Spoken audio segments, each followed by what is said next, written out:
Welcome, everybody. Welcome to our 20th annual conference. I'm glad everyone is here. Everyone looks great. Thank you for having your cameras on. Remember to stay on mute. We're doing the presentation. I was just informed that this isn't a virtual conference. So I'd like to thank everyone for coming and being here in person. Give yourself a round of applause. Thank you for making it to Little Rock. We appreciate it. We'll just start with a little housekeeping. So visit the NAGW Conference site for the latest information about sessions and rooms. Use GroupMe to keep in contact with your fellow attendees, and we'll also put announcements out through that. We do have the Little Rock Treasure Hunt, so make sure you get that filled out. We will draw on Friday for a free conference pass to Indianapolis for next year, 2023. I want to recognize all of our sponsors, our award sponsors, GovOS. Are you guys in the room? They're over there. Thank you. Granicus in Moncito. Granicus is over here. Moncito in the room. Anywhere? Thank you. Cludio, in the room, and Interpersonal Frequency. They're back there. Thank you. And now a few words from our showcase sponsor, who wore all her clothes, so that worked out well.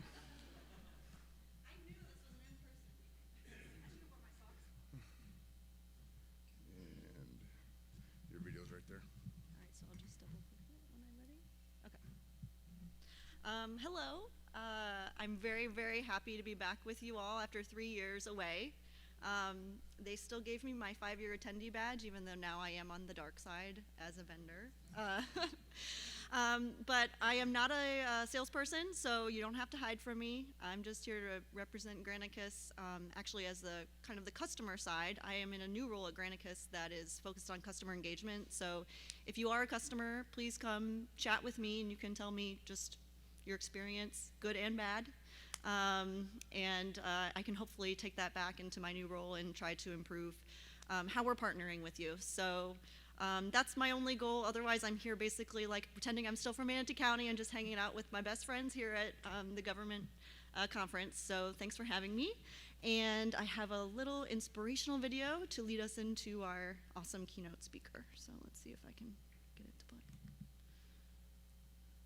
We know government hasn't always had the best reputation for efficiency or user-friendliness. Because government can be complicated. It annoys government workers too. I was getting frustrated. They were in folders, they were in file cabinets. The line was so long. Why? But here's the thing. When you work in government, even the smallest changes or improvements to how residents experience their government can make a huge difference. So how can governments change the way their agencies interact with the public? Traditionally, technologies and applications have been designed and built in silos. So it's no wonder that consumer and resident experiences have been equally disconnected. We flipped that model on its head, and we decided to put the resident and the citizen first. We know you didn't come to City Hall to drown in paperwork and processes that aren't efficient. So we make it easy to switch to a secure digital infrastructure that transforms government into an intuitive, accessible, and inclusive experience for all residents, no matter how big or small your city and operating budget may be. The platform allows me as a non-technologist to log on, take that policy or that law or that statute and make it better, not only for my staff, but for our community. The platform not only made it easier, it forced us all to come together and start to have a conversation about how do we make the digital experience resemble the physical experience. Why isn't every piece of paper that comes into our hands online? Just that change, putting it out there and making it available, has done more than lower record recovery costs. It's increased trust. We put City Hall in your residents' pockets and empower them with new ways to communicate and participate in government. We make it easier for staff to achieve their goals more efficiently and we help you transform government into a friction-free experience. Granicus, serving the people who serve the people.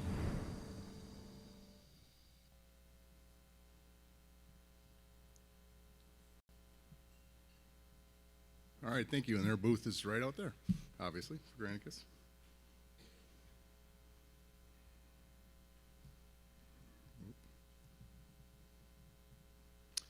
Now I'd like to introduce our board of directors. We have a lot of new folks here. NAGW is run by volunteers. We all have full-time jobs like you do, and we run this organization in our spare time, as it is. So, my name is Jay Huber. I'm the president. I'm from Twin Cities area. You might have heard of the Minnesota Vikings. We have a 61-year rebuilding process we're working on. We are so friendly, we let our cousin play quarterback, so, in Minnesota. Jennifer Chapman, treasurer, South Region. Debbie Deasy, secretary, Lakes Region, which does include Wisconsin. Where's Al at? Does include Wisconsin. Greg Turnbull, Mountain Region. Marcus Townsend, East Region. Jesse Ruiz, back there with the camera, is a West Region Director. Northeast Region is open. I saw a couple of you register. I will find you later. So we need some Northeast Region. Matthew Vanderhorst is back on the camera, at-large director. And Colleen Killian, I think she's still out at the registration desk, but she is the other at-large director. Please fill out the evaluation forms for the keynote, for all the sessions, for the conference as a whole. It really helps the board craft our next one, which is in Indy. So same week next year. Please mark it in your calendar now, and start getting that budget approved. We'd love to see you next year in Indy. And now for a real speaker, we have William Jackson coming up, and so please give him a warm NAGW welcome, and we'll get switched over here.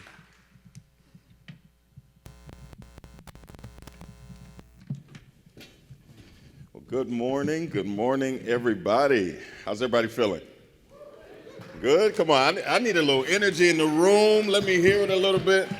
Okay, I got something we're gonna do. We're gonna get everybody connected here in just 1 second. Let me get my situation situated. Turn that off. Can everybody hear me good? Awesome. Let's see, yep. Last time it took a second. We're going to see here.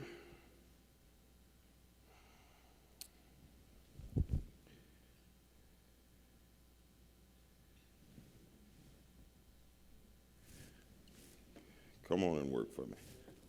There we are. All right. So this is what I want to do. We're going to get some energy in the room. What I'm going to do really quickly is I'm going to do a video, and I'm going to just talk about, we're in the room with the National Association of Government Web Professionals, and we are excited to be here, and I'm going to pan this way, right? And when I pan this way, I just want you guys to make some noise so that you're excited to be here. We're going to let everybody know what's going on here for the conference. Is that okay? All right, here we go. We are live here in Little Rock, Arkansas. I am here at the National Conference for the National Association of Government Web Professionals, and I want to let you see the energy that's in the room. We are here with some pioneers who are making the way and changing how we approach digital information. Y'all make some noise in the building. Oh, come on, make some noise. Woo! All right. My name is William Jackson. I am the CEO and founder of Iconic Industries Incorporated, and I am so excited to be with you guys. If you haven't noticed already, I am Mr. Excitement, so I need you to loosen up. We're going to do a couple activities. I need some volunteers. I'm just scope the room out. So if you're a volunteer for me, we're going to have some fun today. And I'm going to talk to you about who you are, the unsung heroes of the digital age. As the video stated, there are a lot of misconceptions about government web professionals, and we're going to address some of those today, but we're also going to give you some tools and some insight on how we can make digital distribution more inclusive, more interactive, and more exciting, right? So today, what are we going to talk about? First, we're going to talk about the uphill battle that you guys face every day. Let me first applaud you, and matter of fact, applaud yourselves for the work that you do. You're necessary. You're needed. After that, we're going to go into infiltration. There's an uphill battle that we're facing today about how people view government, how people view media as a whole. And then we're going to talk about how we're going to infiltrate certain markets. I'm going to give you a model that is proven to help you infiltrate any audience, any demographic with any type of information. After that, we're going to talk about digital diversity, and then we're going to talk about closing the gap. There's a huge gap sometimes between what is being said and what is being heard and received, right? Any husbands in the room? Husbands? Yeah. It doesn't matter how many times you ask your wife, is she hungry when you're picking up food? And she says no. Do not listen, because there is a gap between the truth and what she is thinking in the moment and what she will feel when you get home with your 6-piece, all right? Pick up something. Any wives in the room? Any wives, right? It doesn't matter how many times you tell your husband what to pick up from the grocery store. You could send it on an email, a text, LinkedIn message. You could send it on a blimp on the outside of the store. You could send somebody with them carrying the list. We're going to forget stuff. It's just what we do. Well, I'm going to teach you how to close the gap of communication. And then we're going to talk about breaking barriers, because there are barriers that you guys face every single day. And I'm going to give you some insight on how to break those down to make sure that you are making sure that you are taking care of your most important commodity, you. You are most important to the work. And I'm going to talk to you about how we can infiltrate those aspects and make sure that we're doing what's necessary to break down those barriers. So, the uphill battle. What are we facing? These are some of the things that we are facing here in government and in media. Fake news. People are automatically skeptic about everything. One, because now everybody has a platform. Everybody has an opinion. There are so many social media outlets to where people have insight as to what matters and what's truth, that now nobody knows what's to believe. We're dealing with this whole fake news epidemic. We're also dealing with the fact that literally in some research in the PW Research Center, it says that just 20% of people trust the federal government. That's an uphill battle. How do I get into a place where I'm giving you the information that you need if you don't trust me? How do I bridge that gap of trust? How do I do my job effectively knowing that I'm entering into hostile territory? Then we're coming off the heels, well, we're still in it, of COVID-19, a global pandemic that literally shook everybody's world. We saw Jason up here, full tuxedo top, party at the bottom. The new normal. People are trying to figure out, what is the new normal?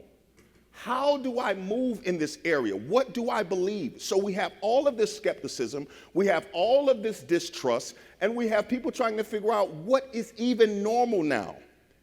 These are the things that you guys are facing every single day. And sometimes it gets very difficult to go into hostile territory every single day.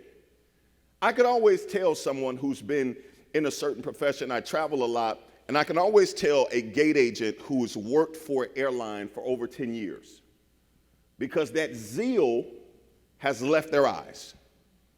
You walk up and talk to them, they don't even lift their head some of the times. You're trying to figure out this is where your flight is going out of. I had a gate agent, quick story. I had a gate agent, I walked up to the flight because my flight had changed gates like 3 times. Walked up to the gate and said, hey, I just want to make sure that this is the Miami flight. They didn't even acknowledge me. They turned back and looked at the screen and turned back and said, well, I guess so. What?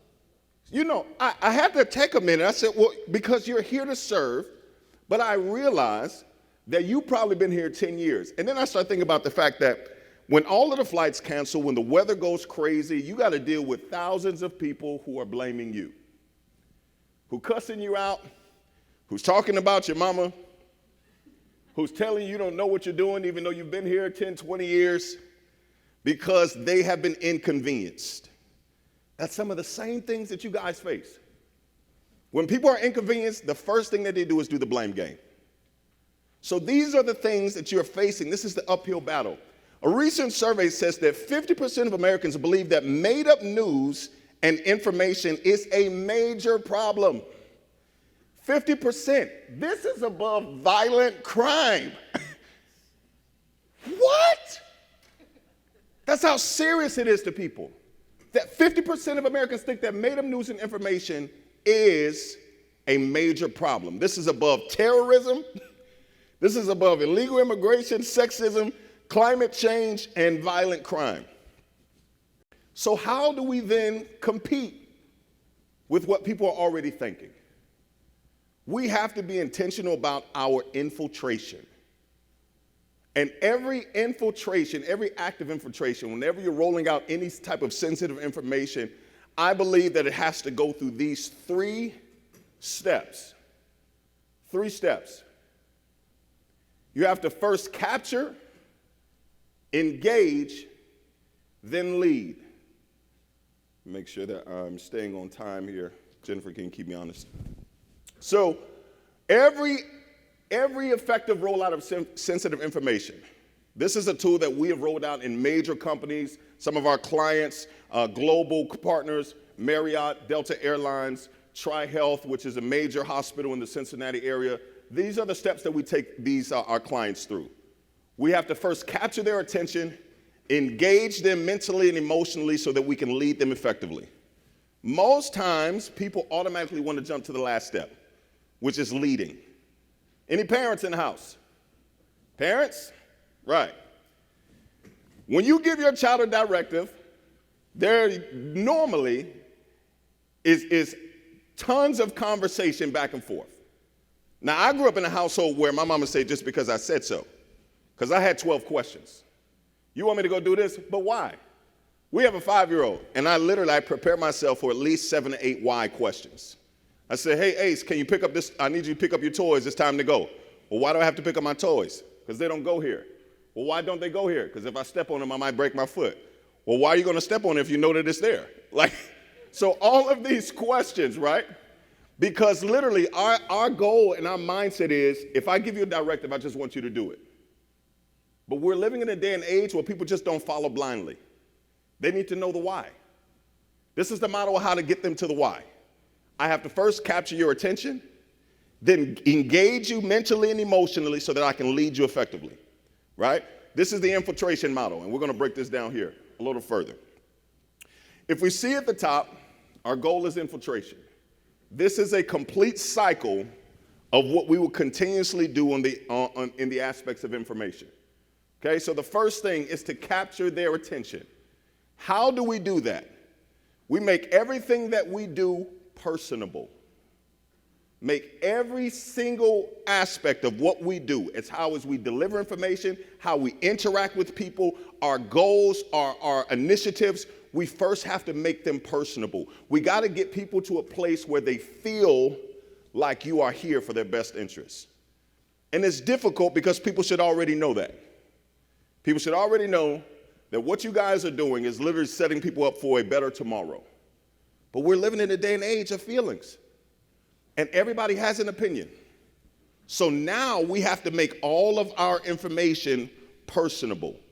How do we do that? We do that with when we're posting things, relatable taglines, making things more relational, relationship building, letting people know that you matter. You matter to me, which is why I'm doing this. This is my why.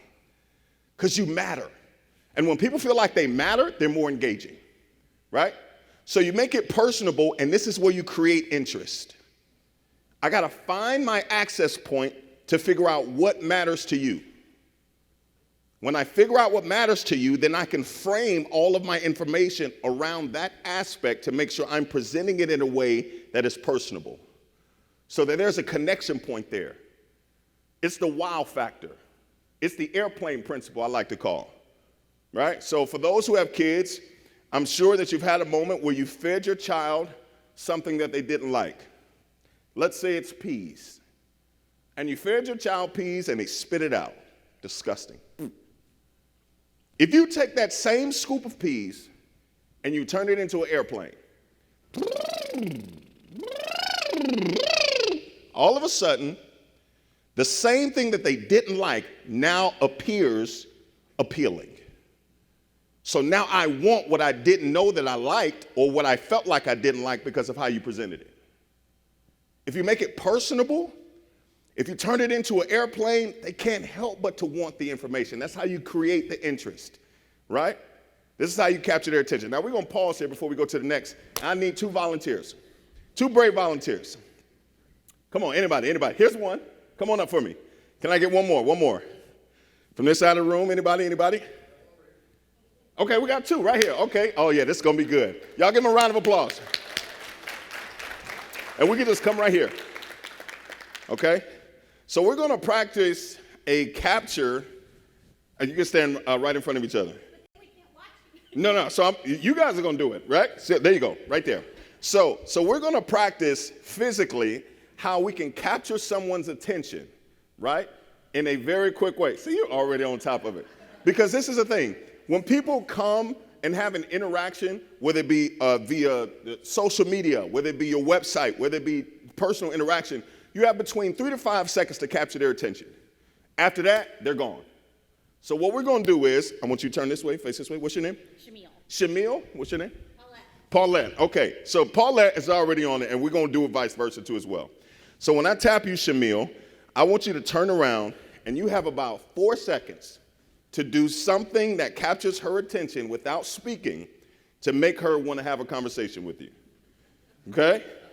So you got about 4 seconds. I don't care what you do, you just can't speak or make any sounds. Okay? So I'm going to tap her. And as soon as she turns around, you have about 4 seconds. And then I want to see if what she does makes you want, not yet. I want to see if what she does makes you want to have a conversation. Okay? So as soon as I tap, you're just going to turn around. Ready?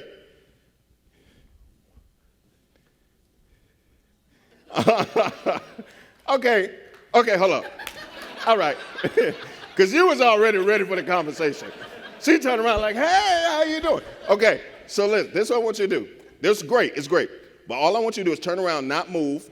I want you to have stone-faced demeanor. I want you to read all of her body language and everything that she's doing and see if it makes you want to have a conversation. Okay? Here we go. 1, 2, 3, 4. All right? Now, out of that, did it make you want to have a conversation? It made me want to run. It made you want to run? Okay, why? I think as a government person, you're like, why are you coming at me? Okay. This is me coming to you. Got you. Okay. So this is good. So one of our takeaways is we want to create a safe space for you to travel to. Right? Good. Okay, now we're going to try. We're going to roll flips. Okay? So you're going to stand and you're going to face this way, Paulette. And I'm going to tap you, and then Shamil is going to do the same. And I want you to see or engage or how does it feel. I'm going to give you 4 seconds. Ready? Go. 1, 2, 3, 4. All right? Now, based on what she did it make you want to have a conversation and engage? Okay, why? Okay. Okay. No one in the room. Yeah. Yes, because she looked friendly and Okay. personable and like she wanted to talk. Yeah. Good deal. So it was big, it was bright, it was welcoming. So this was good. So having the takeaway that for some people, they need a safe space to travel to. So being aggressive in the approach will be off-putting to some, right? And then there are some people who would definitely have the demeanor where the bigger the better, the brighter the more welcoming. All right? So give them a round of applause. Thank you so much. We appreciate you. So this is how we have to be intentional about capturing the attention. Because I only have that split second. When you first see what I'm presenting, what does it make you feel? Because if it makes you feel good, then now I can make sure that I'm giving you the information. This is how I engage you. This is the engagement portion. It's after I've captured your attention. Anybody grew up on a farm? I use a lot of analogies. So there we go. Have you ever tried to push or pull an ox or a cow or a horse that didn't want to move? It doesn't matter how much effort you put forth, they're not moving until they want to. You have to give them the want to, right? You have to dangle something in their face, even maybe give them a little piece. So now they're excited about, okay, you are incentivizing my movement. Now I have something that I can move towards you. This is how I'm engaging them. I'm engaging it and I make it promotional, right? So promotional, when you talk about things that matter to them, you give them educational opportunities. After I've got your interest, now let me give you information. I can't just give you information if you're not interested, right? I can't just turn around and walk up to you because you may not be welcoming of it. Because I'm automatically thinking that government, off-putting. So I create a safe space, right? Now, what I do believe that in that scenario where they were approaching is there are times where you have to go to them because they won't come to you. So I have to be able to weigh which situation I'm in. Is this someone who is wanting a safe space to travel to, or do I need to come to you and assure you that this is a safe space? So you got to weigh each situation. So when I'm engaging people, then I'm making it promotional. This is why I give you educational opportunities. What am I trying to get across? This is all of the information that I need to get across to you. Now, there are methods to the madness of how we use information, especially when it comes to this digital age. All of my social media, any social media people in where you love social media, you like it. Okay, how many people can't stand it? Okay, all right. Unfortunately, this is the world we're in. The millennials have taken over.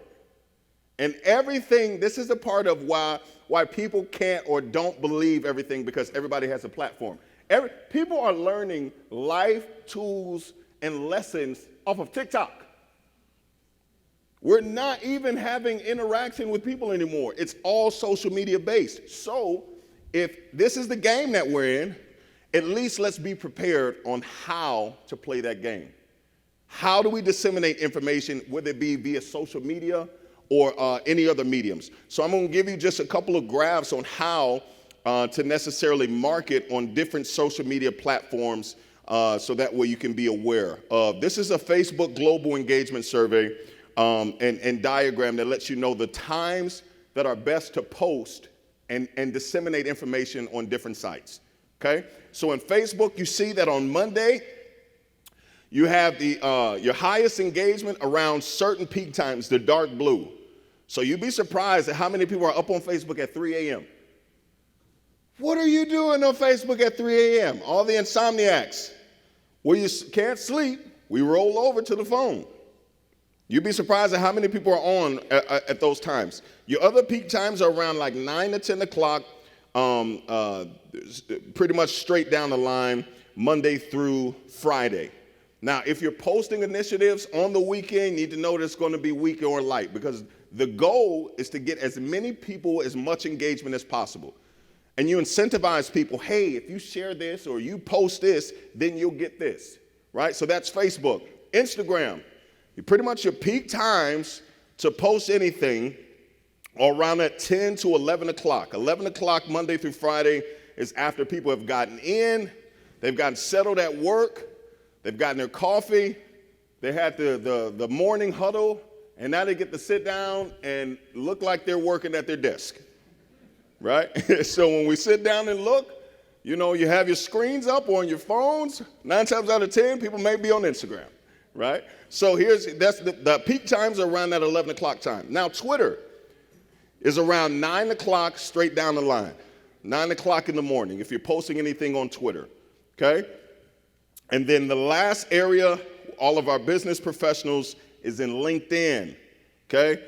LinkedIn, your best times sort of circulate between that 7 to 11 time frame, pretty much Tuesday, Wednesday, and Thursday. You have your lighter engagements on Mondays and Fridays, especially on the weekends. So this helps us figure out how we're going to disseminate information, because I have to have a plan.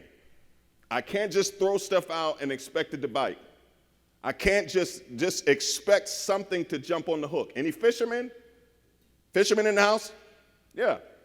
I can't just throw a line out there, no bait, just because my hook is shiny. So I just know something's going to jump on my hook. No, they're not. I got to have something that's dangling, and every now and then I got to reel in it a little bit. Got to give you something to chase. Okay? So this is how we are engaging and making it promotional to give them information. These are your educational opportunities. After I've engaged you and I've made you feel that you are a part of this, that this is for you, you're excited about it, now I can give you information. After that, I can move to effectively leading you. Because one thing that people try to do, I've seen a lot. Sorry, Matthew, I know I'm going to make you work a little bit. This guy was on the video. He asked me, do you walk a lot? I'm sorry. So what a lot of people do is we try to give information like this. Okay, so yeah, if you follow me this way, I'll tell you exactly what to do. And we're giving information while we're moving, and things are getting lost in translation. So what we got to be able to do is effectively come back and deliver the information first. Give you the next steps. Okay, this is where we're going, and this is why we're going there. These are our new initiatives. These are our rollouts. This is what we're about to move towards, and this is why. So now I got you excited. We're on board. Okay, now let's go. So now we're walking together versus me trying to necessarily lead you and give you information on the fly. Okay? So now I'm going to show you a video of something that may not be a little less than stellar of delivering information and abusing a sense, well, not necessarily abusing, but I feel like misusing authority. And we'll see how many people have seen this, and we're going to talk about it here in a second.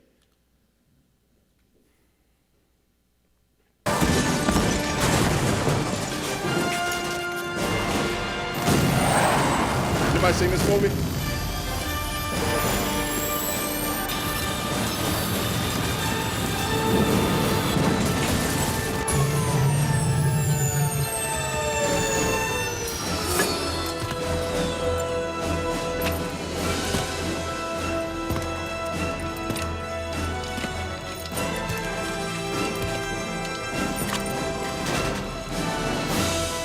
Holy crud.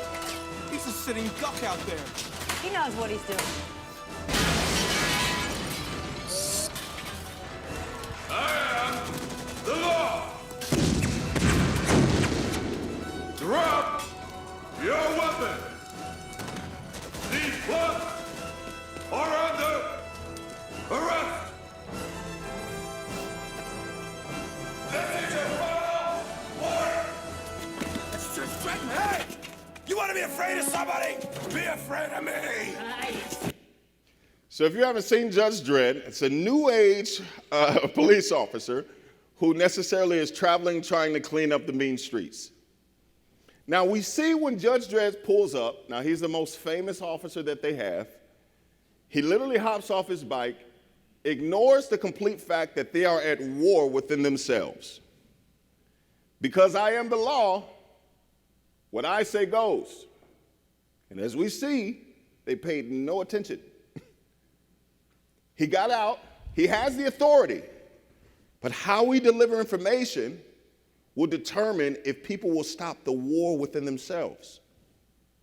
Because sometimes I need to be aware that when I'm going into a room, that when I approach this gate agent who's rude and disrespectful, I might need to consider the fact that maybe you're struggling trying to figure out how you're going to pay your bills. Maybe you have issues at home. Maybe if I start asking those second and third tier questions, I can get more insight as to who you are so I know how to communicate with you. If I start asking you the questions that go beyond, how are you? How's your weekend? How's the family? And start asking questions that I call second and third tier questions, tell me something that you're excited about. Is there any good books that you're reading? When was the last time that you experienced something that made you happy? What was it? Those things now go beyond that first level of communication. Because if I ask you, how are you? People go, good. That's the end of the conversation. But if I ask you, tell me something you're excited about. Okay, now I got to think. I can't give just a cookie cutter answer. And so now this honest interaction now. And now we're digging a little bit, and now I feel seen. And this is how we eliminate when we show up as the law, as the authority. When I present it the right way, I can stop the war that you guys are already having amongst yourselves. I don't know if you argued with your spouse before you got here. I don't know if you had to discipline your child, or if you had to get a call from a teacher, or you had a pipe burst, or you had a flat tire on the way. I don't know. So when I'm delivering information and we're interacting, I need to figure out how I can become aware. And that is how, when I get information, I call it de-walling my audience. This is how we de-wall our audience. What does that mean? When I come up to you, you're naturally guarded. We saw when she turned around and reached her hand out and started walking, automatically, hey, because there's a wall here. How do I take these bricks off of this wall so that we can have honest communication? So I can get you the information that you need. Here's the thing, because you need it. But how can I get the wall down so that you can see that you need it and you can see that I'm here to make sure that you get what you need? So first thing that we can do is acknowledge. Empathy is the key to building relationship foundation. I first come in with an empathetic response. I don't know what you're dealing with, but it could be something, because we're all dealing with something. Sometimes we don't want to be here. You may not want to be at the conference right now. 90 things may be on your mind. Okay, when I get back, I still got to do this. I got to go here. Everybody's dealing with something. But I de-wall my audience by first having an acknowledgement and an empathetic response. Then, after acknowledge, you become the alternative. Creating alternative focus points alleviates the aftershock. What's the aftershock? Is when you've experienced something difficult, or you experience some kind of test, some kind of issue, and then you leave that issue and have to go into another situation, and all of a sudden those emotions come rearing back up because it's still fresh. And everybody is dealing with aftershock coming out of COVID-19. Trying to figure out what the new normal is. How do I alleviate the aftershock? I give you an alternative. I give you something else to look at. I give you something that can distract you from your pain. This is how I capture your attention. I engage you and I lead you effectively, because I need to have an end goal. I need to have an end goal. When I'm leading, I need to make sure that what I'm doing is creating a level of investment where I'm pulling you back in, where you know that after I give you this information and I'm leading you, that there is an end goal for me. I'm not leading you to aimless waters, that there is a specific place that I want to get you to. So I give them an alternative to look for, right? Now, we're going to do another exercise. This was going to be corporately. Anybody ever used to do the Where's Waldo? Anybody? Where you had to find Waldo in the crowds? Okay, so we're going to do that. I'm going to give you a few seconds, and I want you to see if you can find Waldo amongst this crowd. I'll give you about 30 seconds. See if you can locate him.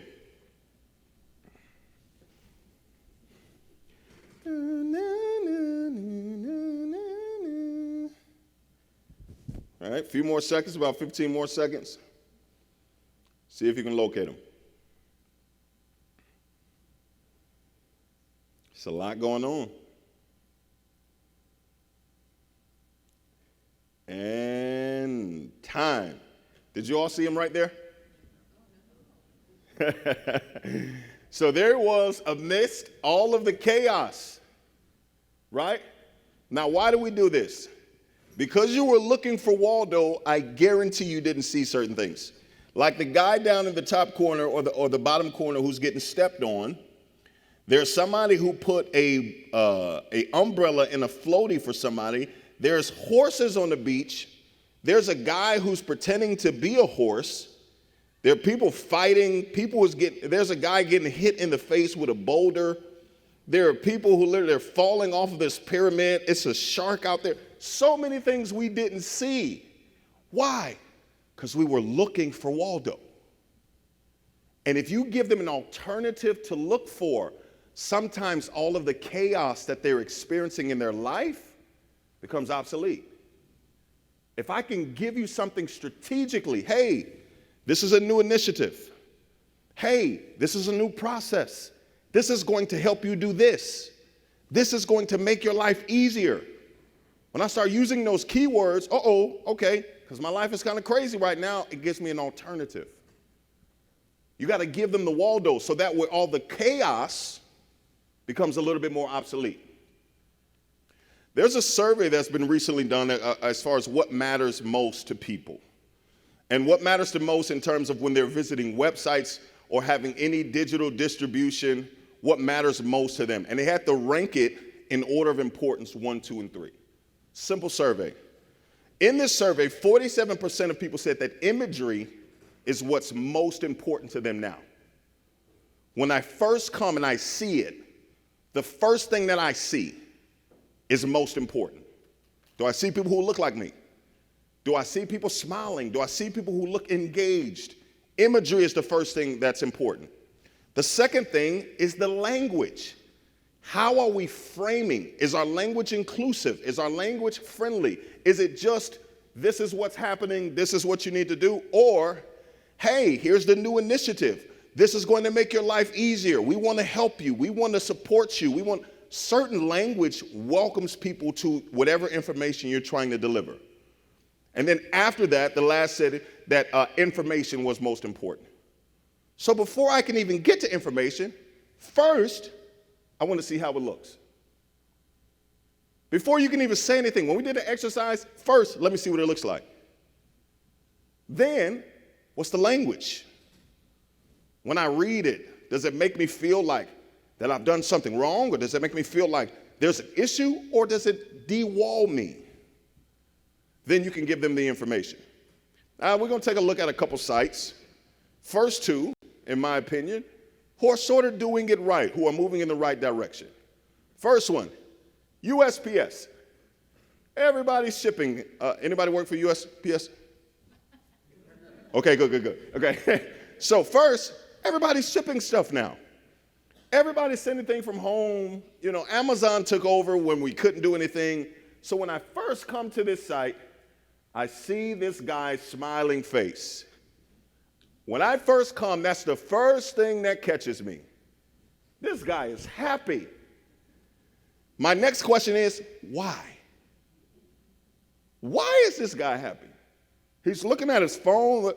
Could he be happy because maybe his package arrived on time, or maybe the promise that was made to him was fulfilled? Why is this guy happy? And because of the imagery, it makes me want to go deeper.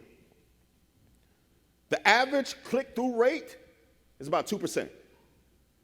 People come to your site, they click, one page, off. Imagery and language makes people want to go deeper. So when I first come, I see this guy's smiling face. He's happy, right? He looks like a regular guy. He fits the bill. I sort of can assimilate. You know, I like the colors in his house. Shirt's pretty cool, you know, even with the chest hair out a little bit, you know, hey, he's comfortable. He's comfortable. So it makes me want to go a little deeper. Next site. Anybody work for the IRS? Anybody? You do? Okay. Now, I mean no harm when I say this. You know people don't like you, right? No. So not you personally. But IRS, people automatically clam up. Ooh. But when I come to this site, it starts to de-wall me. Look at the imagery. And then look at the language. When I come to the site, what do I see? I see people smiling. This looks like a cooperative environment. Then what is the language? Helping people understand and meet their tax responsibilities. What did I walk away with that with? You want to help me and clear up stuff that I don't understand? Because 90% of people don't understand taxes. So you want to help me, okay, this is definitely a need for me. The imagery has put me in a space where now I'm like, okay, I want to go a little deeper. Then look at the strategic placement of what they put on the how can we help you models, right? The first thing you see, get your tax refund status. Hey, money for me. I want to know that. Where's my money? That's everybody wants to know. Where's my money? So it situates you to automatically now it's de-walling you at every tier, right? Then you can file your taxes for free. That's a benefit for me. You can check on the status. You can get your tax record. Make a payment is last. Strategy. Because by the time I get there, I might be de-walled enough to say, I'll go to the next page. But it's strategic. Now we're going to look at a couple more, right? Anybody work for DMV? Good. So, nobody likes going to the DMV. Normally you think you're going to be there for hours. This site doesn't make me want to go anymore. When I look at it, now here's the thing. The language up top, you want to save money on car insurance? Yes. But the site doesn't feel. What do you feel when you see this site? Just throw some answers out. Overwhelming, boring, anything else? Old.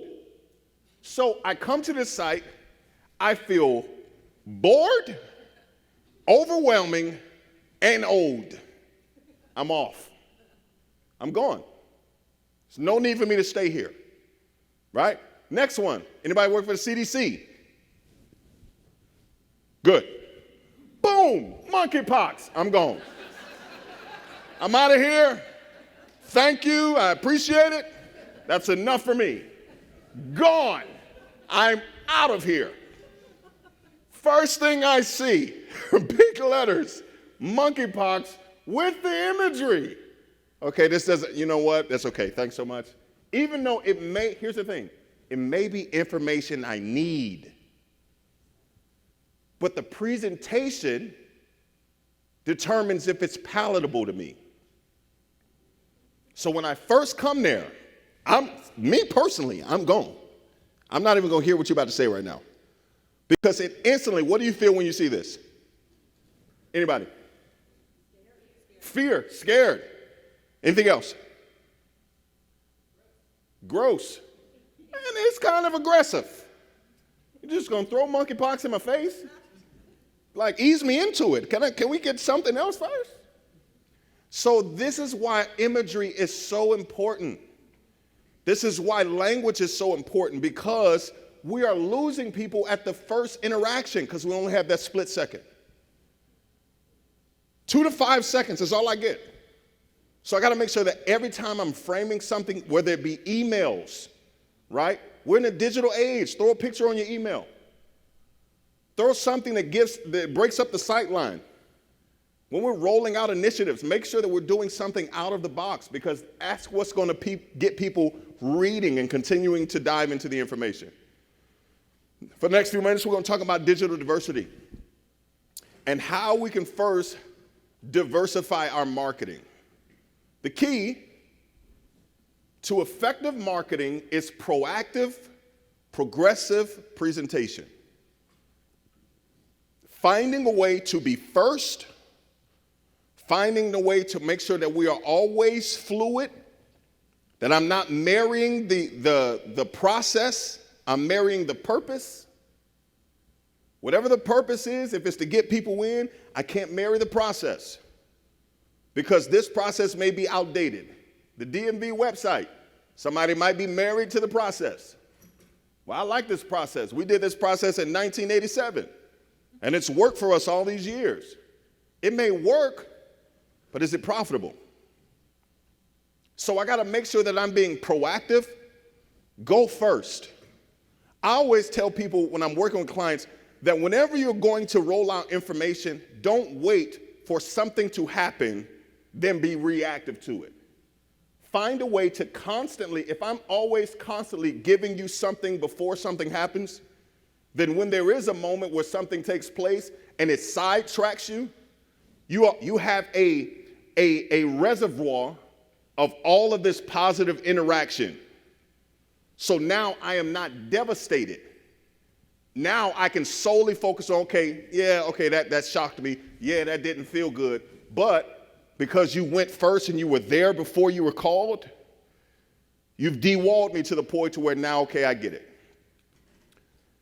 Now, talk about diversifying our marketing, diversifying our message, creating an empathetic experience, caters to people's expectations and preferences at every step of their journey, and does not ask them to adapt to your perspective. Creating an empathetic experience at every step. Because see, this is what happens a lot of times too, is that people have a really good first encounter or a really bad first encounter, and then that sets the tone for every other step. So if I have a really good first encounter, I go in thinking, okay, this is going to be good. But then that second person may drop the ball. So then when we move further, we get to the third step. Now I have a completely bad experience, and now I don't even want what I came for. So we got to make sure that every step of our process is aligning with our core values, our missions, and our goals. Creating an empathetic response, right? Now, really briefly, we're going to talk about closing the gap of communication. Have anybody ever felt like this? That you're standing on one side, trying to deliver information, and someone have their back turned towards you, they have no idea what you're saying, and they're not even engaged at all. I can't tell you, one of the things that I detest most is talking to people's backs. I'm trying to talk to you and you turn around, or you're too busy, you can't necessarily turn around and have the conversation. Oh, it bothers me. Because I know that you're not hearing anything I'm saying. I'm wasting my breath. So how do we close the gap of communication? We reestablish expectations often. What are you expecting from us? We're going to reestablish that. Do you expect this to be a safe place? Then often we are going to reestablish that expectation that this is a safe place. We're going to roll out quarterly initiatives to let you know imagery, specific imagery, so that you know that this is a safe place. I'm going to do something quarterly to make sure that you know that I'm invested in reestablishing these expectations often by re-examining our digital priorities. What are our priorities? Because here's the truth. You lose people with too much information. And it may be a lot of information that we have to cover. I suggest, my opinion, what are your 3 to 4 top bullets? Let's focus on those and then figure out how we're going to roll out this information in a systematic way. Because if I give you all 12, you might get 1. But if I give you 3 or 4, chances are you're at least going to get 3 out of the 4. So I re-examine my digital priorities. What matters most to me? Because I can't overload my clientele. Because then I lose them in that space. And now I create the gap even bigger. Because I have 16 initiatives that I want to do all at once. And then you force people to say, okay, I don't know which one to choose. I don't know what to do, so I'm not going to do anything. People by nature will automatically withdraw when they feel like it's too much. You ever been to a restaurant and the menu is too extensive? You don't know what to order? So here's a restaurant, Frankston's Cafe. This is the entire menu. It's concise. You can see everything, the appetizers, the soups, the salads, the entrees, and the beverages. Everything is right there on that page. When I go, I can clearly figure out what I want in a succinct amount of time because I'm hungry. When I get to a place and I'm hungry, and I go to a restaurant like this, anybody know what this menu is? Cheesecake Factory. Cheesecake Factory has 27 pages. This is just one page of appetizers. I counted. Me and my wife went to Cheesecake Factory this past weekend for research. They have 5 pages of specialties. 5 pages. So you're telling me, so this is the analytical mind, that you do all of these things on all 5 pages as a specialty? So now I just want to order everything to see if this really is the truth. Because you lost me. We literally sat at the table, I kid you not, probably about 30 minutes because I couldn't figure out what to order. And I kept going back, okay, this looks good, but then this, oh wait, then this, oh wait, but then this over here.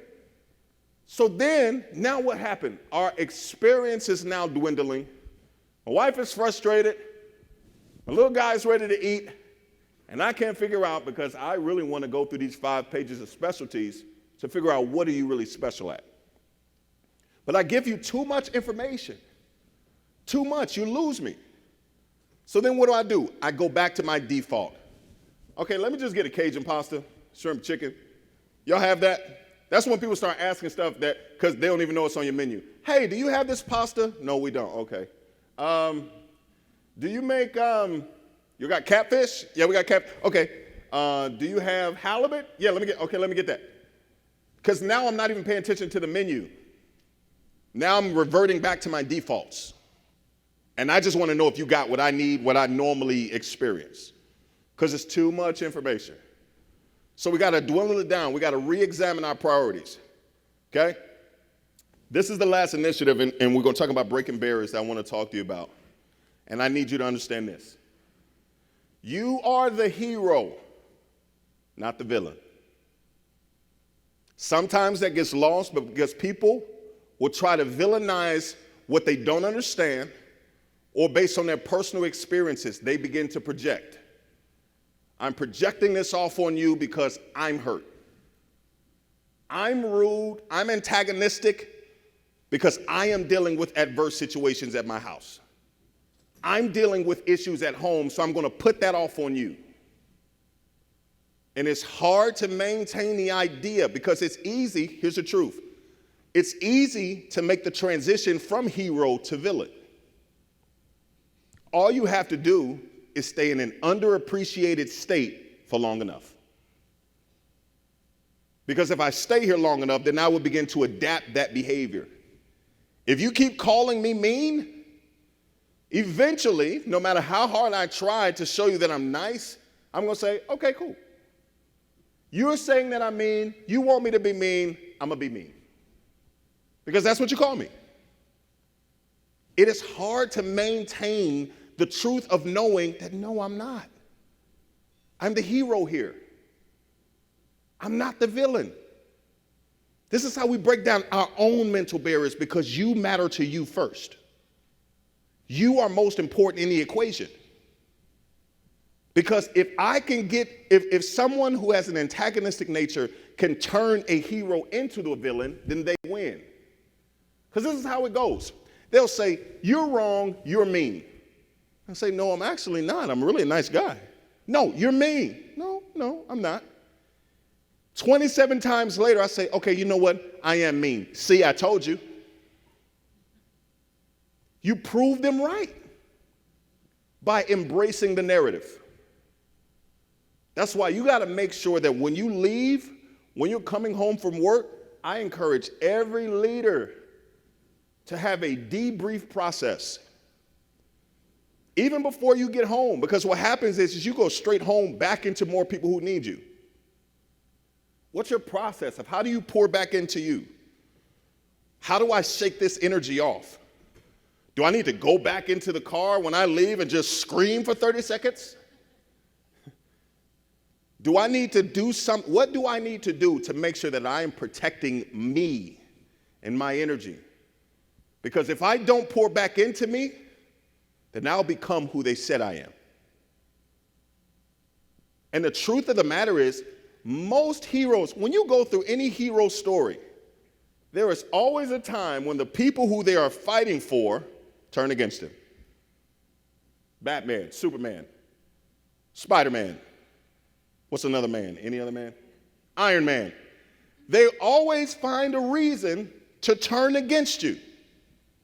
Because people are naturally negative by nature. And they are more prone to find the one thing that they don't agree with and magnify that than to shift focus to the 99 other things that you do well. So I have to be intentional on pouring back into me to say, you know what? I'm the hero here. I have declarations that I put on sticky notes on my bathroom mirror, around the house, and every time I enter the rooms, I speak them. Because everything happens with a thought. How do you control your thoughts? By what you say. You strategically cannot speak one thing and think another simultaneously. So you give your thoughts direction by what you say. So if I'm always speaking well over myself, I'm always making sure that I have certain images before me that make me want to go after more, that bring me back to my why, I can never be deterred. But what happens is we hit difficulty and we go quiet. And then once we get quiet, our experiences and our thoughts take over. You got to make sure that you are directing them, to make sure that you understand that you are the hero, not the villain here. Even if you have to tell yourself that, I'm the hero here. I'm the hero. I'm the hero. I'm not frustrated. I'm not angry. I walk in peace. I'm kind. My smile is authentic. This is not fake. Because you have to make sure that you are pouring back into you. Otherwise, you would deplete your ability to be the hero in the situation. Remember your why when your what is not appreciated by your who. Remember your why. Why are you doing this? When what you are doing is not being appreciated by who you're doing it for. This is how you maintain any aspect of continuing in any effort. It could be a parent. Kids are not the most grateful individuals. Remember your why. When your what is not being appreciated by your who. If I can keep in mind who I'm doing it for, who I'm doing it for, who I'm doing it for, even though they don't like it and don't appreciate it, it brings me back to my why. I want to help people. Am I helping people? Yes. Let me focus on that. Because they may not appreciate it. But that's okay. Because I know why I'm doing it. I thank you so much for an opportunity to be able to share with you guys. I appreciate the opportunity. I'm super excited to be able to pour into you guys. And we're just going to open up here for some questions. If there's any questions or any conversation points that anybody may want to express. You may have something that's going to help somebody on the other side of the room. So by all means, if you have any questions about anything that we talked about or any insight, now's the time we're going to open up for it. Thank you so much. I appreciate it. Super grateful. Any questions? Any questions? Insight? Here we go.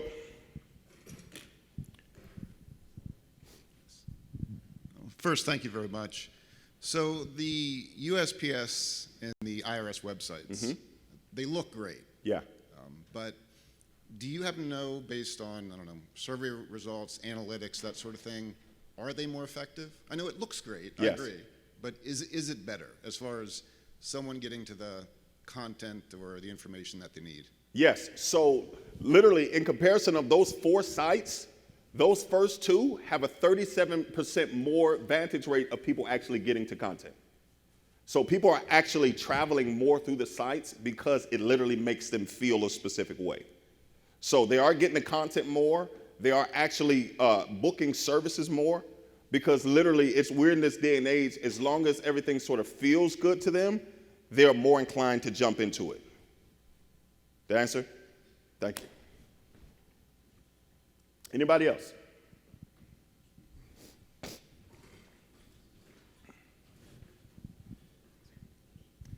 Hey, thanks again. This is a great presentation. I really enjoyed it. Thank you, Barry. I have a question. It's more of like a hypothetical thought process. The monkeypox website. Yeah. That's like tough news to digest, right? Yeah. How does one present that in a way that makes you want to not leave the site, but maybe dive in? Or has anybody here, or can anybody here postulate, like, what would you do to make that a little bit more easier to get into the information that you need?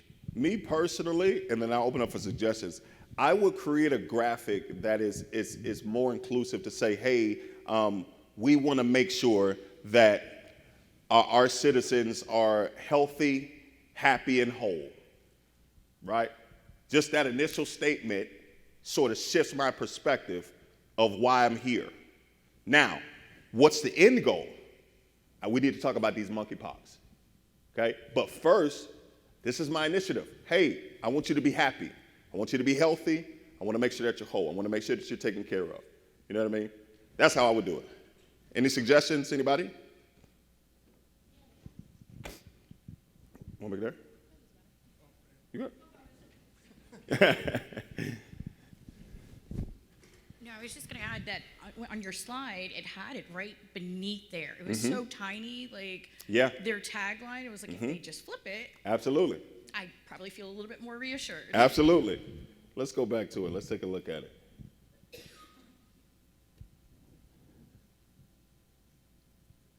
Yeah, so even that saving lives, protecting people, if I magnify that, or even shift the narrative in terms of like make sure what I'm talking about so that people feel more de-walled, that just sort of shifts me to be able to want to go deeper.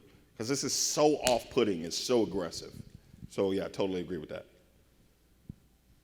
Since the graphics are so important to people's perception of the page, most people are probably looking for information about staying safe, keeping their families safe. So should the image be, you know, who were we worried the most about during COVID? Yeah. And it was either your kids or your grandparents. Absolutely. If you got a picture of a family up here, it shifts even if you just have monkeypox in the U.S., if you change the picture and it's a family, it automatically shifts how I'm thinking about the information. It's that strategic. Like when you visualize a family here laughing, smiling, holding their kids, and then you have monkeypox, okay, because of this family, I see why this is important, because it's affecting all of us. That's so good.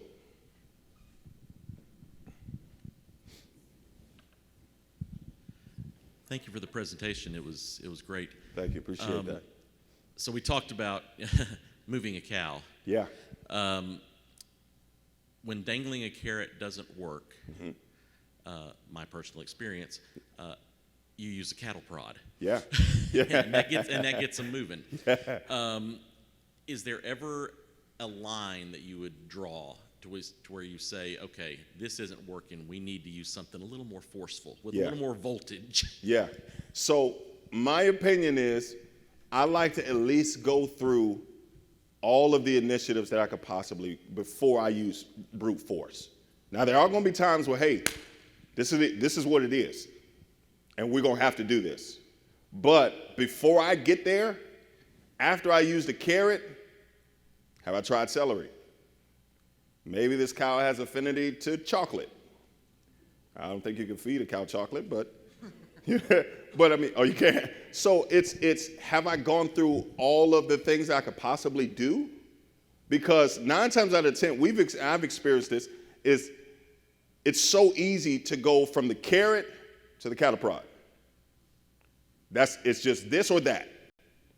And then what happens is, at least if I get to the cattle prod after trying all of these things, I've at least established credibility to let you know, hey, I tried it.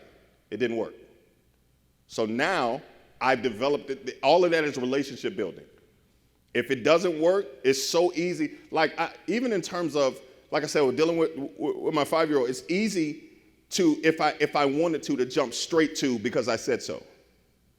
But I know that you're inquisitive. You got questions. So I'll take a time to answer your 5 questions, even though you're 5. You should just do it because I said so. But can I give the carrot all of these things and none of these work? Then it's time to go ahead and do what we got to do, because the information has to be put out.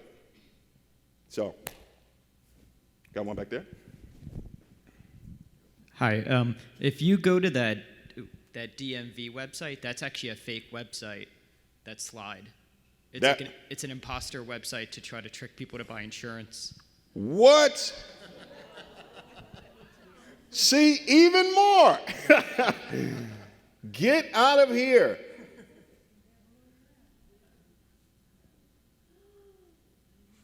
Wow. Okay, now I need to go back and check my DMV sites. Thank you for that. I mean, but even like that imagery, wow. Here's the takeaway on that. Thank you. This is a good opportunity.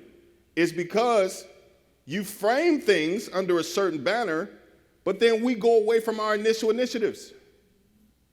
I say I'm going to do this, and then I come and do something completely different.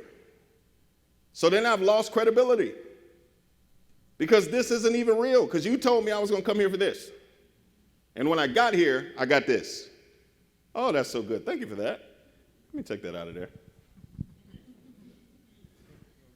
Anybody else? For those who are interested, you can log on to analytics.usa.gov, and you can see for specific websites what pages people are clicking on. All of it's open data. So you can't quite piece together a funnel for the information that was shown. Right. Would love some more information on that. But you can sort of see like which pages people access when they do visit these sites. Absolutely. It's really neat information. Thanks for sharing. Thank you for that.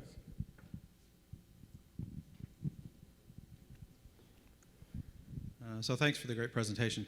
On the CDC site, if you were trying to keep maybe that image up and that header there, if you put a video banner above that, then you recommend maybe that they'd start with families and things like that in the video, and then maybe move on to researchers and that kind of thing. Yeah. And that would offset that and maybe allow for that to still be there. Yeah, absolutely. Okay.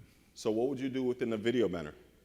I think just maybe start by showing, just maybe families enjoying themselves, good health, and then maybe move on to like the research aspects of things. We're looking into video banners. Love that. On our site, so yeah, we definitely want to keep that in mind. Yeah, video banners are working. Slideshows are working. As soon as you go, gives people different sight lines. That's definitely working in the market now. I love the video banner idea.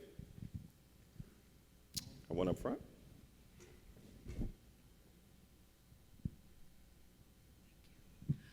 I just want to thank you because we're going through a redesign, and we had this big debate about, usually you put a picture on the homepage to show our beautiful town or whatever. Sure. And there was this big debate that no one comes here to look at the pictures. The picture is taking up too much. They just want information. The picture is wasting good space. But we stuck to our guns and kept the pictures to make it welcoming. And thank you for confirming that for me today. Awesome. I Thank feel you. great. Can't wait to tell my boss. Yeah. Blame Will. Anyone else? In the back? Kind of just to piggyback off of the harsh information that we need to get across, one thing that might be helpful is using some space to offer resources if there are any. Love that. It'll kind of make it more relatable and more approachable to, okay, this is really scary. This is something we're all going through. Here's how we can get through it. Yeah. Love that. So there's something to walk away with, takeaways. On the topic of picture selection for websites, we did a project with a city that was building an affordable housing portal. And they started off putting photos of like downtown. Yeah. And we did some user research testing, and people said, I don't live there. That's not like the neighborhood that I'm looking at. Yeah. And we redesigned the site a bit to show photos of the neighborhoods that people actually lived in, and it really increased people's engagement with the website. A lot more people felt like this is actually, helping me find housing in places where I want to live. Yeah. And it led to higher engagement with the site. So change just a simple shift of the picture to make it more connected with the audience and the community that you serve, you automatically saw an increase. I love that. I love that. Because stock photos can be difficult. We throw one photo up and it doesn't connect with the community, and we've lost them. Yes, ma'am. I was going to say, as someone who used to work at CDC, I don't work there anymore, and so I can't really talk about the monkeypox, but we did do extensive testing. Yeah. And having happy families did not work because there are no happy families with monkeypox. So the idea of sticking that type of imagery didn't really work. And granted, I know that they did this in a rush because it was an emerging disease and those things. Yeah. So they're just trying to put together all the information they have from all these disparate sources. And so I think it's just a rush job. But normally we put the disease up there first, because it shocks people into action, as opposed to seeing people frolicking on a picnic. It's not relaying, hey, you could get this disease, So absolutely. And when it goes back to imagery, representation matters. I think we are hearing that more and more. Experience that we had we have to find a lot of pictures of people with firearms, and for stock photography was only offering us minorities. And so we had to write iStock and Getty and say, hey, there are a range of people that commit crimes. So can you stop just feeding us the same race over and over and over again? That's good. And it made them stop and think, and they called us and said, you know, this is not something that we thought of, but it does. Your imagery does send a message, and we've tested that and time again. So representation matters. Love that. So when you actually, what was the turnaround from you reaching out to iStock and then they necessarily making the change? Or have they made the change? They made the change eventually. The reach back was instantaneous, and they were like, whoa, we didn't know that. And then it took about a month for them to come back and say, we need more insight into specifically people with firearms committing violent crime. Yes. Because it's a niche. It's not, I don't think half the people in this room are looking for images like that. Sure. So that we had a discussion with them for a couple times, and then they went back, and we've seen a little bit more diversity in those type of images. It wasn't like, the next day we had 15. Got you. It was, they had to go to their independent photographers and contractors. Set up a whole shoot. Yeah, absolutely. Okay. But that's great. I mean, because that just shows that there's always another step. Because some people could just say, okay, these are only photos that they got, we're going to use those. And then now we've lost the credibility of our communities. So, wow, thank you for that. Anyone else? Awesome. Well, once again, thank you all so much for allowing me to share with you. And I'm excited to hear about all the great things that you guys are doing. And with that, I will relinquish the podium and turn it back over to our team.